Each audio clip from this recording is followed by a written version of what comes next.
বরঞ্চ টিএসসিসিএল আইন বিরোধীভাবে যে চুক্তি আমরা করেছিলাম, আমরা গ্রাহকরা যখনই বিদ্যুতের কানেকশন নেই আমরা সিকিউরিটি মানি দিই এবং একটা টার্মস অ্যান্ড কন্ডিশনের মধ্যে আমরা সিগনেচার করি, তার মধ্যে কিন্তু এই স্মার্ট মিটার ছিল না। ফলে এটা আইন বিরোধী, আমরা তার বিরোধিতা করছি।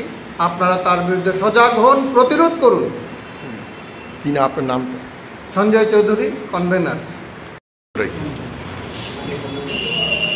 আমরা ত্রিপুরা ইলেকট্রিসিটি কনজিউমার অ্যাসোসিয়েশনের পক্ষ থেকে রাজ্যে টিএসসিসিএলের পক্ষ থেকে জোর করে, ভুল বুঝিয়ে, ভয় দেখিয়ে মালিকের অনুপস্থিতিতে স্মার্ট মিটার লাগিয়ে দিচ্ছে। এই স্মার্ট মিটার স্মার্টলি গ্রাহকদের টাকা লুট করার একটা যন্ত্র। গত 8 তারিখে বিদ্যুৎ মন্ত্রী বলেছেন যে স্মার্ট মিটার এবং পুরনো ডিজিটাল মিটার পাশাপাশি বসাতে পারবে যদি কোনো গ্রাহক চায়। তাহলে দুটোই যদি সঠিক থাকে, ওইটাও যদি সঠিক থাকে, তাহলে স্মার্ট মিটারটা কেন? স্মার্ট মিটারটা হচ্ছে কর্পোরেট হাউসকে, আদানি, টাটা, টরেন্টো, এইরকম যে কর্পোরেট হাউসগুলি আছে তাদের লক্ষ লক্ষ কোটি টাকা সারা দেশের এই বিদ্যুৎ গ্রাহকদের এই মিটার বাবদ তারা লাভ করবে, সেই লাভের জন্য এটা খুলে দিয়েছে। পাশাপাশি আমাদের টিএসসিসিএল লাভজনক একটা সংস্থা, সেই সংস্থাকে ধীরে ধীরে ক্ষতির দিকে নিয়ে গিয়ে একটা অলাভজনক সংস্থায় পরিণত করেছে।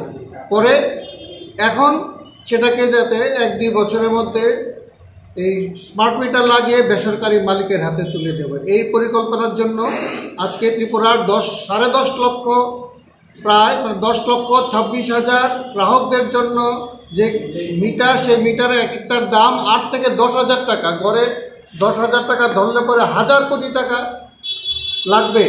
সেই টাকাটা এখন গ্রাহকদের দিতে হচ্ছে না, কিন্তু এই টাকাটা বকলমে আমাদের কাছ থেকেই সমস্ত টাকা আদায় করবে। ফলে আমরা তার বিরোধিতা করছি। পাশাপাশি এই যে পাওয়ার পারচেজ অ্যাডজাস্টমেন্টের নামে প্রায় 11% বিদ্যুতের দাম বাড়িয়েছে, তার পাশাপাশি এই মাসের বিদ্যুতের মধ্যে ফুয়েল চার্জ থেকে শুরু করে বিভিন্ন ধরনের চার্জ ঢুকিয়ে, সান্ডি চার্জ, ডিউটি চার্জ, এর নামে আরও বাড়তি টাকা আদায় করছে। ফলে গ্রাহকদের কাছে একটা যেন টাকা লুট করার একটা সুযোগ পেয়েছে, আমরা তার বিরোধিতা করছি। আবেদন করছি সমস্ত গ্রাহকরা, আপনারা এলাকায় এলাকায় ঐক্যবদ্ধ হয়ে আপনারা আন্দোলন গড়ে তুলুন। আমাদের কাছে যারা বিদ্যুতের স্মার্ট মিটার লাগাতে চান না, আমাদের কাছে অ্যাপ্লিকেশন ফর্ম আছে, আপনারা নিয়ে নেবেন, সংগ্রহ করবেন আমাদের সঙ্গে যোগাযোগ করে। আর যাদের লাগিয়ে ফেলেছে তারাও যাতে এই মিটারটা খুলে নেওয়ার যে আবেদন, সেই আবেদনটাও আমাদের কাছে আছে এবং সেটাতে আইনের ধারা অনুসারেই আমরা এটা করেছি। আইন অনুসারে ইচ্ছার বিরুদ্ধে টিএসসিসিএল কোনো মতেই স্মার্ট মিটার লাগাতে পারবে না এবং পারে না। এটা একটা স্কিমের মাধ্যমে কেন্দ্রীয় সরকার ঘোষণা করেছে, সেটা আইন নয়। ফলে এটা আইন বিরোধী কাজ নয়।